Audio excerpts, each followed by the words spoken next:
Hello, I'm Sir Richard Pitchard and this is Rhapsody, a musical adventure. Originally released on PS1 in 1998, and then again on DS in 2008, and then again on Steam and Switch in 2022, and now it's going directly through your face and into your brain via the magic of YouTube. So, is Rhapsody a musical adventure worth playing in 2023? To answer that question, we're going to have a look at the start of the game, we'll have a chat about the highs and lows of the game, and I'll share some general thoughts towards the end. Now grab your trumpet with both hands and give it a firm blow while we answer the question, is Rhapsody a musical adventure worth playing in 2023? This game is about our hero Cornet and her love quest. She wants to find her dream man, and the game begins with her having a dream where she gets rescued by a handsome prince. She's soon woken up though by a puppet called Kururu who can talk. Yes, Cornet can talk to puppets, and not in the can you show me where he touched you on this doll kind of way. They can communicate and even fight for her. This one's called Shart. Yes, Shart.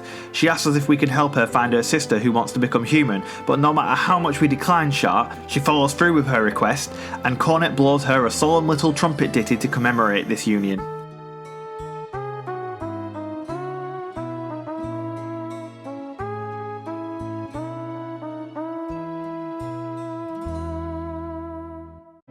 So after dealing with the Shart trumpet, which I'm pretty sure is something that happens after you eat a kilogram of jerk chicken, Cornet's kindly old grandpa asks us to get him some red inotium for the fire. Inotium serves as a currency in this game, but also can do lots of other things like start fires apparently. But anyway, it's the start of a JRPG, so it pretty much has to be wholesome by law. We head to the Wonder Woods to find some red inotium, but wait, ambushed by cats in dungarees? The horror! If you could overdose on cuteness, Cornet's head should have swelled to 3 times its size and burst like a cheap party balloon by now. Turns out this suspiciously furry looking cat witch woman wants the red inotium we just found. After completely brushing off her attempts to intimidate us, she tells her cats to attack. Now, in terms of combat, this game has some serious issues. First off, you can see that we have the grid system going on, but it's pointless. There's no strategy, no reward for positioning, no high ground, no back attacks, nothing like that. All it does is lengthen the time it takes to flatten your enemies. Now the second problem, this game is far too easy. I didn't see the game over screen once, and most fights are ended in 1, maybe 2 attacks at most. Rhapsody has all these really complicated systems. You can tame monsters to fight for you like Pokemon, there's dozens of puppets with a wide range of magic and elemental types, but in the end, there's no reason for the players to engage with any of it because it's so fucking easy. Sure, I could create a complicated Rube Goldberg machine to wipe my bum without me having to do anything, or I could just use my hand and give it a quick rinse afterwards. Sorry, I think Shart has influenced my stream of consciousness for this video. In retaliation for beating her cats, the witch summons a dragon. Bit overkill, but Cornet and Kururu will not back down. Little coward. I'm going to stick her head down the toilet and replace her with a sock with some googly eyes glued on. Things aren't looking good, but oh look, it's like the dream. Cornet's prince has come to save her. After an awkward encounter, the prince takes his leave and Cornet falls into a lovelorn sadness and decides to make it her life's mission to track him down. It's kind of like Taken, except instead of Liam Neeson, it's a teenage girl with a trumpet. In search of the prince, we make our way to a bustling castle town called Mother Green, where people come to make their fortunes and become sexy ladies apparently. We find the headquarters of the Prince Ferdinand fan club and receive our free Stalker's kit, balaclava, binoculars, and a birdwatching book for plausible deniability. At least I assume that's what a Stalker's kit would include. I wouldn't know myself, obviously. Through some detective work, we learn that the prince is partial to a fish called Bobo, so we head off to get it and oh no, it's a Étoile Rosenqueen. I'm gonna say Étoile. She's a complete twat and the Gary of this game. After being generally unpleasant with Cornet, she has to dash off because she's having a dress made by Calvin Klein. Ta-ta, peasants! Ho ho ho ho!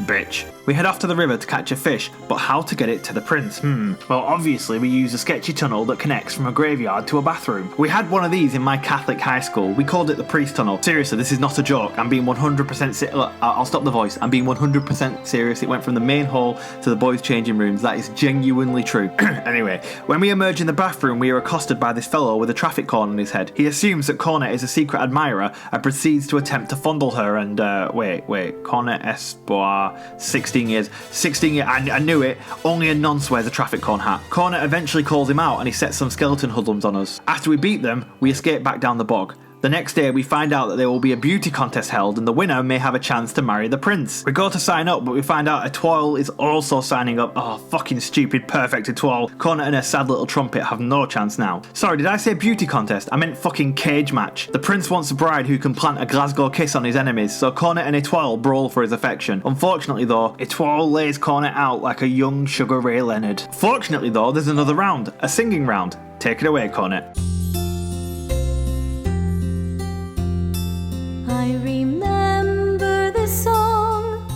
I've known it for so long, and it feels so good to hear.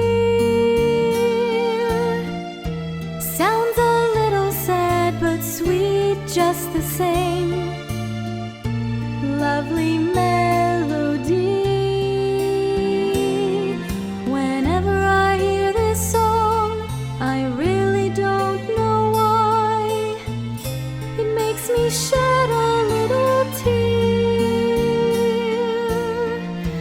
but I'm sure my tears will soon disappear, because I know you're here. Oh yeah, beautiful cornet, beautiful. Oh wait, it's a 12's turn now. I got 7 Mac 11s, about 8 38s, 9, 9, 10 Mac 10s, the shit never ends. You can't touch my riches, even if you had MC Hammer and them 357 bitches. Eat twirl, the millionaire, the mansion, the yacht, the 2 weed spots, the 2 hot garks. That's how I got the weed spot. I shot dread in the head, took the bread on the lamb spread. Little Gotti got the shotty to your body, so don't resist, or you might miss Christmas. I tote guns, I make number runs, I give MCs the runs dripping. When I throw my clip in the AK, I slay from far away. Everybody hit the DECK. My slow flow's remarkable. Piece to my tail, now we smoke weed, look to my tennis with the Yale. That's crazy blunts, my nails, my voice excels from the avenue to jail cells. Oh my god, I'm dropping shit like a pigeon. Hope you're listening, smacking babies at their christening. You know what? Say what you want about a 12, but bitch has got game. Anyway, despite Cornet tapping out in the combat round, both girls are declared the winners and become candidates to marry the prince. On the day of the prince's birthday, the girls arrive to woo him. As you can see, Cornet's come dressed as a giant dog just in case the prince is a furry. But what's this? Some bad bitches are on their way to wreck the prince for hurting the cat lady from earlier. As Cornet and Prince Ferdinand share a brief moment, a huge bang is heard and Ferdinand rushes off to see what the crack is. However, when Marjorie, the boss of the bad bitches, lays eyes on Ferdinand, she becomes so horny that she literally glows red all over and all thoughts of revenge go out the window. Ferdinand is 17, by the way, way too old for this, what would you call her? Old maid. Old maid. Old maid. Okay, everybody, all together! Old maid! Yeah, thank you, old maid. Instead, she tries to cast a kind of Viagra spell on him, but she must have got the wrong wording because his entire body becomes rock hard. So Marjorie teleports him away so she can fix it so it just affects the John Thomas. In a refreshing twist, it's Cornet that actually sets off on an adventure to save the prince, not the other way around. Not a damsel in distress, but the male version. A Denzel in distress, does that work? Turns out the only thing that can break the spell cast on the prince is the kiss of a maiden who truly loves him. And as the cat lady says, Marjorie sure ain't no maiden. Cornet needs her own way to break the spell, so she heads off to the Tower of Wisdom to talk to a wise old sage. Now get used to seeing these screens because the game has about 30 dungeons but only about 2 backgrounds for them, and just loves giving you 4-way intersections ending in dead ends without even rewarding you with items, which is a cardinal sin in JRPGs and makes traversing through the dungeons about as fun as giving yourself a perineum piercing with nothing but a staple gun and willpower. I wonder what Christian is up to now. Anyway, the second dungeon layout is this thing here, which looks like the inside of a colon, which is a great metaphor for how I feel about the dungeons in this game. Anyway, we make it to the sage who tells us to collect some stones to save the prince and... oh, yo, old people are so boring and smelly, let's just ditch him. Back in my day, we had curly shoes, and it was seen as good form to carry some apricots with you, just in case you had to lure a child. Did I say lure? I meant, what's the word?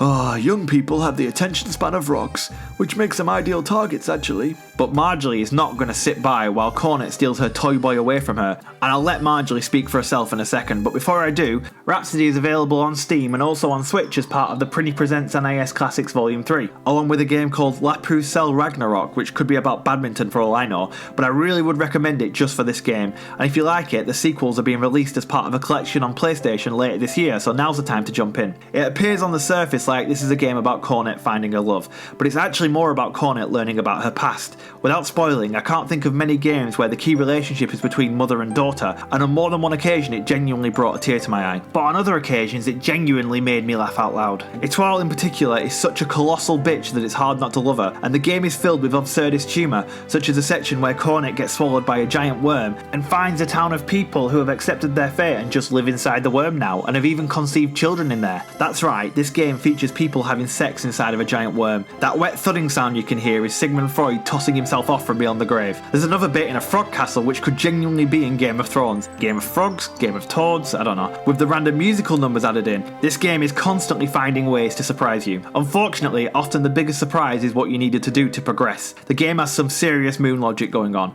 More often than not, you'll find yourself stuck and realise there's one person stood in the corner of a house somewhere who says some innocuous bullshit like, "I wonder how the prince likes his eggs." That will actually be a flag that allows you to continue, and it's really infuriating when this happens. With all that said though, one of the game's biggest strengths is that it's about 10 hours long. That's right, a 10-hour long JRPG. The things that are annoying would be deal breakers in a 40-hour long game, but given the length, they never really hang around long enough to have an impact on the joy that the game makes you feel. So, is Rhapsody a musical adventure worth playing in 2023? The answer? If you're a fan of PS1 JRPGs, and you're also a fan of musicals, you have to play it, it's fantastic. And if you enjoyed this video, please like and subscribe, and if you've already played Rhapsody a musical adventure before, share your thoughts down in the comments below. Now, take it away, Marjorie.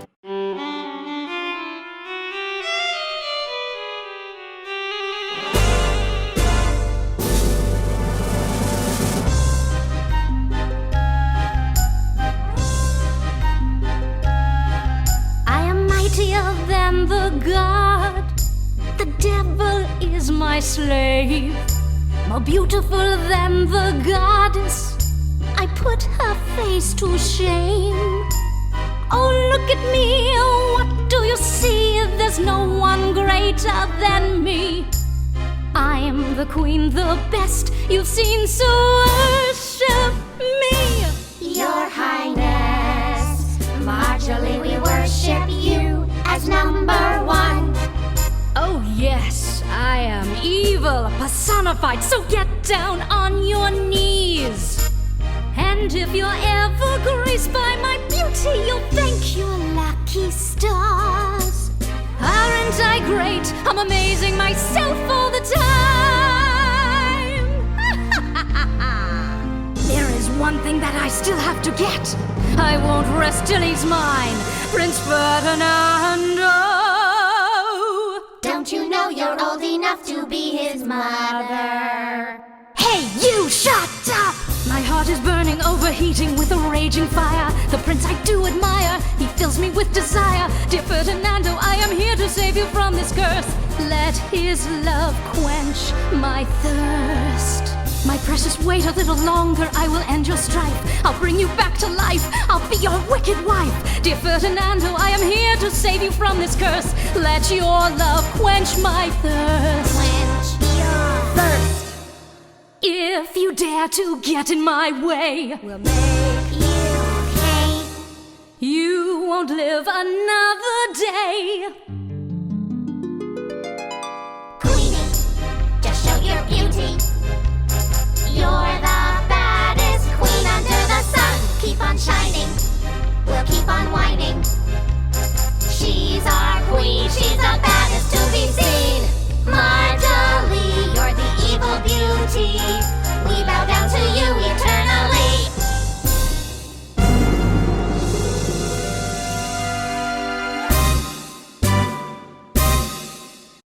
Now that is a bad bitch. I thank the Lord for my many blessings, though I'm stressing, keep a vest of protection from the barrel of a Smith & Wesson and all my... Stop there. Wah.